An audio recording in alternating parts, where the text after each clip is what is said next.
All right, y'all. We got Deontay Hitchcock, Junkie in the Sun. All right, we're going to go ahead and give this project a 10 out of 10. Green is for money. Green is for money because that is exactly what this project is going to bring you, and a whole lot of it too. We're going to go ahead and break this down, and I'm going to tell you why. All right, now for comparisons, we got a whole lot of comparisons. So I'm gonna need you to bear with me, okay? Stay with me. Well, boom, we got Jid. You know who Jid is? You know who Jid is. J. Cole, Childish Gambino, Big Crit, Andre 3K, Lupe Fiasco, more specifically his song Beautiful Lasers. If you've never heard Beautiful Lasers, go listen to it right now. You'll love it, I promise. Lil Wayne, Let It All Work Out. Kid Cudi and Kanye West, Kids See Ghosts, the album. So, Kid Cudi and Kanye West, they have a joint album called Kids See Ghosts. That's what this is giving. This is giving Kids See Ghosts. I love it. We have Frank Ocean, and then we have B.O.B. and his song, Just a Sign. Those are your comparisons. All right, favorite tracks. Absolutely no skips. I had a whole lot of favorites. I ain't gonna hold you. I had 9. I had 9 favorites. I'm gonna tell you my favorite because I had to make a TikTok to it. So, yeah, you'll see what my favorite one is in just a second. All right, so favorites. Numero uno, Junkie in the Sun. Why wouldn't it be the self-proclaimed title to the project? Why wouldn't that be my favorite song? Numero dos, we got Gotta Be More. That's the one that I compared you more so to Big Crit. You had a very Big Crit flow, Big Crit feel to that one. Love that one. Almost There. That's the one where I compared you to Lupe Fiasco and Lil Wayne. The song Lupe's Beautiful Lasers and then Lil Wayne's Let It All Work Out. Because they both was talking about, get me out of here. It's too hard. Get me out of here. Yeah, you was on that type of time. It got a little scary at the end, but okay, it came together. You got number 4. You got Dance With Me. I'm an absolute sucker for samples. Snap with that one. It sounded like you had a Mississippi native on the intro too. I could be wrong, but I'm not. You had a Mississippi native on it. Native on the intro. Good job. Number 5, Smile, You're on Camera. Ooh, we're going to break that one down in the positive feedback. Number 6, Grass Greener. Absolutely love the cadence and the flow on that one. Number 7, Heaven on Earth. Number 8, The Cycle. And number 9, Paper and Power. Absolutely love the flow on that one. See, 9. I had 9 favorite tracks off this project. And how many songs you had? Hold on. You had 15 songs on this project. So, I like 9. That's more than half. You on a roll. All right, positive feedback. Oh, Lord, this is gonna take up the whole video. Okay, so the project, it was very mysterious. And it was mysterious with a side of unconventional marketing and humility. Okay, so it was you were humbly flexing, right? You were flexing, but you weren't shitting on nobody. You weren't arrogant. It was a very, very humble flex. Absolutely love that. Now, let's get into the marketing. What I loved so much about your marketing, which is why we here right now doing this, which is why I'm here doing this review anyway, is because your marketing was very unconventional, right? It's like you were subconsciously imprinting on your audience, and if you're not smart, if you don't pay attention, look, you got a 10. If you're not smart, if you don't pay attention, you know what I'm saying, you won't catch it. Most people aren't gonna catch it, but you were marketing it as the album of the year, right? You was this is the album of the year. This is the album of the year. And the thing about that is subconsciously hearing that is only going to do one of 2 things. It's going to cause people to subconsciously agree with you, or it's going to cause people to subconsciously attempt to prove you wrong. And I know, because I did both. First, I tried to prove you wrong, and I didn't even realize it was subconscious, because it's oh, you say you got the album of the year, huh? I'll be the judge of that. But it was subconscious. It was kind of an ego thing, he think he got album of the year. I bet he don't. Watch this. But then I listened to it. I was like, dang, I don't know, twin, you might be onto something, right? To the point where I went from subconsciously trying to prove you wrong to like subconsciously like agreeing, yeah, this might be the album of the year. Instead of this is a good album, this is a 10 out of 10, you know what I'm saying? He did a good job, this is creative, this is dope. Subconsciously, I'm like, this is the album of the year because that's the way that you marketed it. And I couldn't prove you wrong, so you must be right. Genius. Genius. Like, I don't know if that was intentional, but that's what it did for me. And I can only imagine what it's doing for other people. Okay, now, so where the humility comes in at is the way that you incorporate your son, your fiance, your family into your marketing. You know, that's very, very noble because a lot of people try to hide them or, you know, they try to keep that private. They got all these excuses for why they don't talk about their family or whatever. They don't show their family, you know, but you put that out there on the front line. And it's also kind of like what the majority of this project was about, you know. But we're gonna get into that a little later. But that's where the humility came in at. Like it really does represent what you talk about in your music, and it represents who, at least because I don't know you, so at least who you say you are as a person. Like you incorporating family and you know your loved ones in your marketing. Like you know what I'm saying, like as if this isn't your project, it's y'all's project. And I like that. I like that. That's beautiful. All right, so musically inclined, check. Sonically impeccable, check. Super creative, check. Cover art. We're going to go ahead and give the cover art a 10 out of 10. It's giving Picasso, right? It's giving like one of those really, really old but really valuable paintings that you see in the art museums.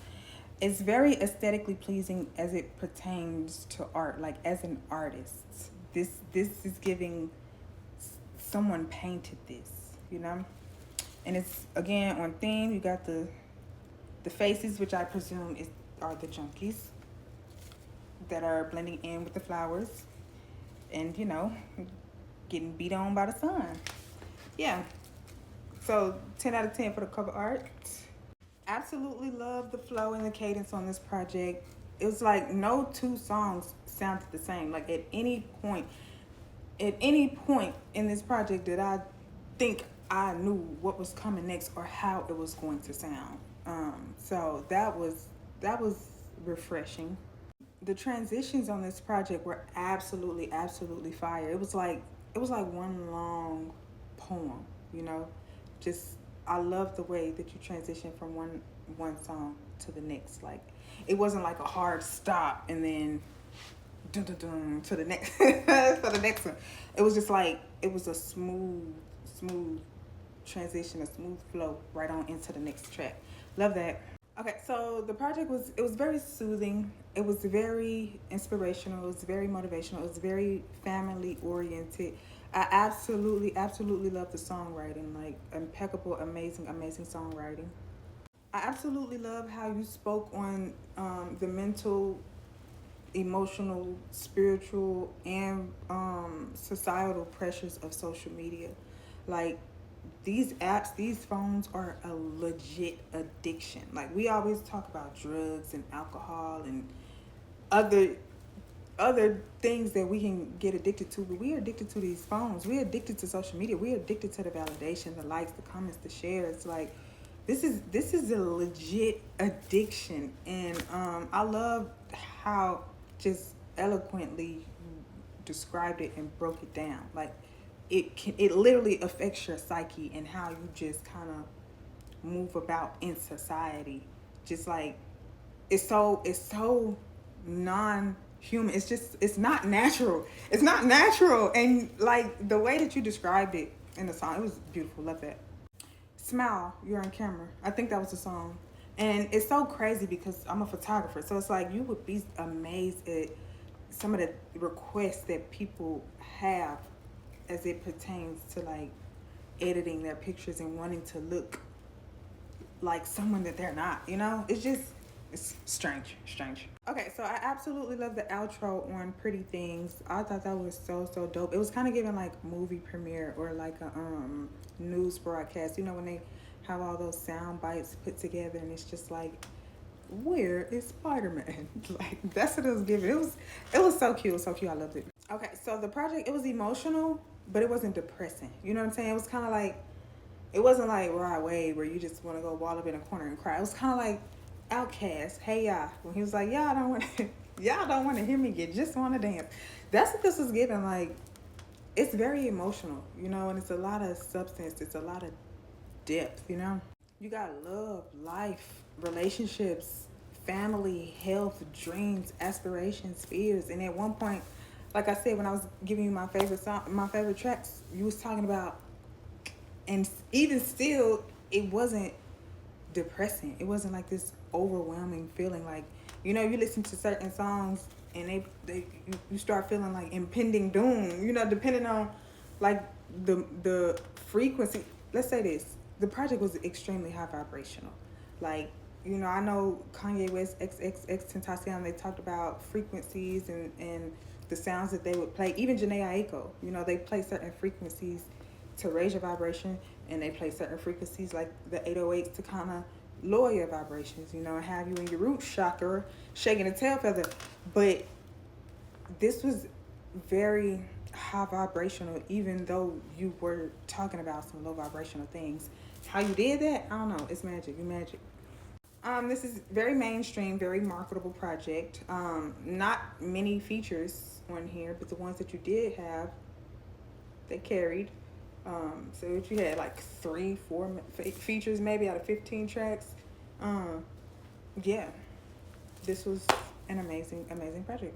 All right, my favorite bars, similes, metaphors, entendres. We're going to get into a few of my favorite ones, but this ain't all of them. This is just the ones that I could fit in this review. All right, 1 second. All right, I just like this one because this one was a little catchy. You said we need a little carbon dioxide for us to really even be outside. I like that one. I like that one a lot. You said shout out to the Fray. That's how you save a life for real. And man, you know, wow, you know, music. Like when I tell you, the Fray and Nickelback were my favorite rock boy bands when I was growing up, and it's like a lot of people, especially people that look like us, they only listen to a certain type or a certain genre. And it's like, for you to really know and understand music, you got to really know and understand music. Music isn't just rap, you know what I'm saying? Music is rock, music is pop, music is country, music is R&B, music is blues, music is jazz, music is music. And you know music. Shout out to the Fray. That's how you save a life for real. Love that. All right, you said I could never dip out on the set. I think I'm Killer Cam. That was hard. Like, Dipset, that's Rockefeller. That's Rockefeller. I don't know.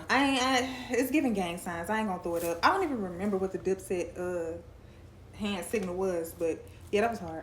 All right, you said anybody that say nobody's perfect ain't seen your body.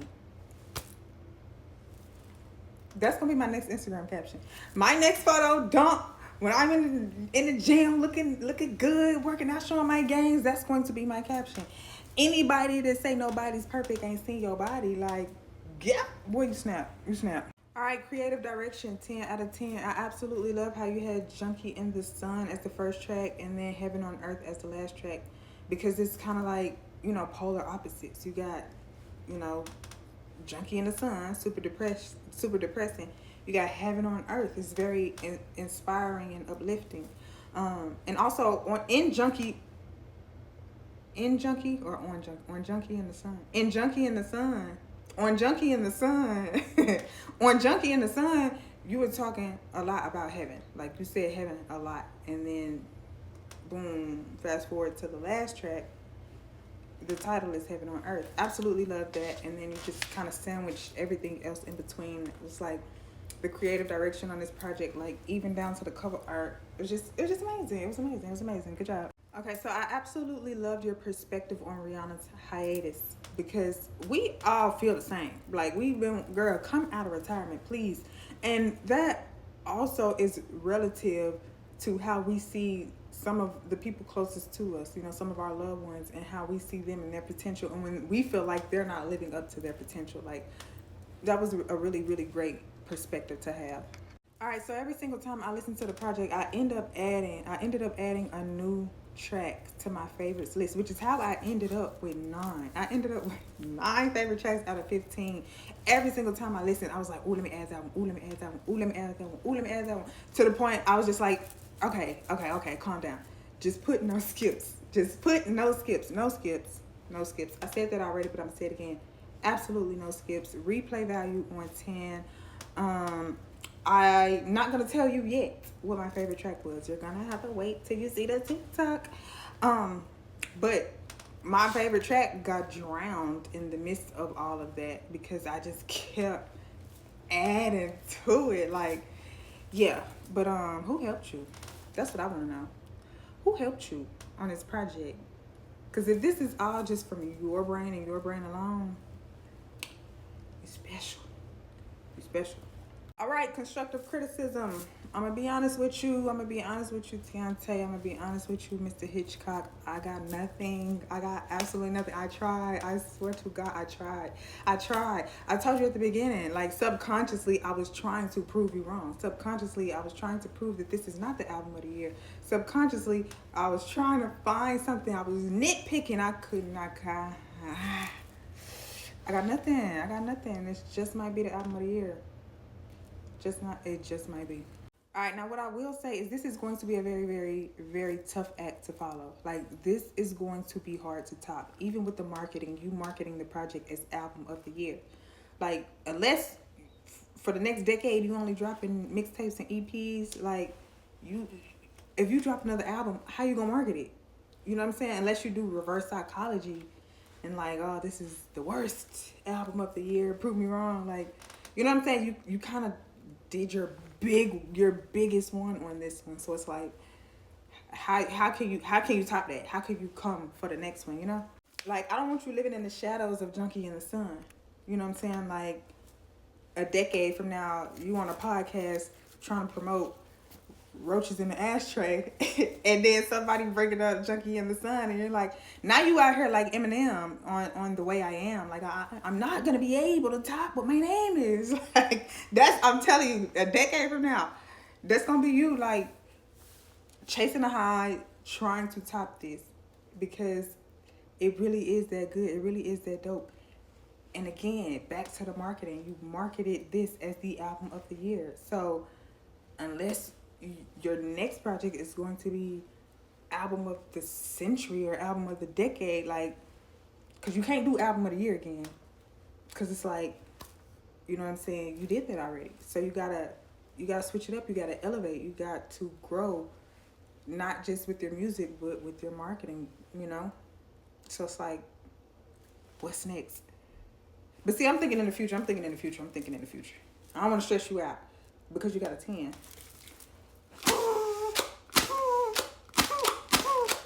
You got a 10. But it's going to be hard to top. I'm going to tell you that right now. This is going to be hard to top. All right. I'm going to say this, and I'm going to let you go. I'm going to let you go celebrate. Because the celebration is coming. It's coming. But you have officially been adopted by Mississippi, the birthplace of America's music. We are home to David Banner, Big Crit, Dear Silas, Ray Kincaid, Akeem Ali, Polo Baby. You got Ray J, Brandy, Soulja Boy, even though he don't claim it, he claim Atlanta. You got my girl Young Jules. Okay, that's my girl. Last but not least, me, Jalea Marie. Welcome to the family, cousin. You have officially been adopted by Jackson, Mississippi. And you know what? I feel like it's only right, because the way Deontay Kyle has adopted a lot of our natives and has been helping out as it pertains to the music scene in Jackson, I feel like it's only right. Welcome to the team, twin. Congratulations on your 10.